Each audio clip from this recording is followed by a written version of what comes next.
ಮನೆಗೆ ಏನಾದರೂ ಗ್ರಾಸರೀಸ್ ಏನಾದರೂ ಆರ್ಡರ್ ಮಾಡಿದ್ರೆ ಅವಳೇ ಓಪನ್ ಮಾಡೋಕ್ಕೆ ಇಷ್ಟಪಡ್ತಾಳೆ. ಹಾಗೆ ಎಲ್ಲ ಐಟಮ್ಸು ಕೂಡ ಗೊತ್ತು. ಖಾರ ಇರುತ್ತಲ್ಲ ಇನ್ನದು. ಇದೇನಿದು?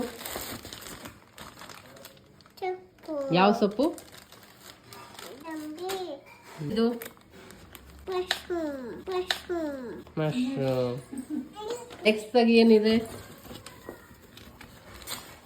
ಅದೇನದು? ಆಲೂ. ಕರೆಕ್ಟ್.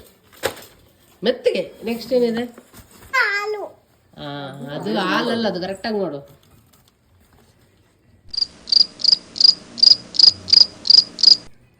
ಗೊತ್ತಿಲ್ಲ. ನಿಂಗೆ ಇಷ್ಟ ಅಲ್ಲ? ಮೊಸರು.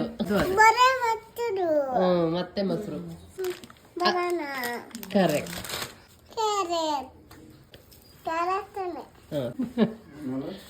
Tomato, onion.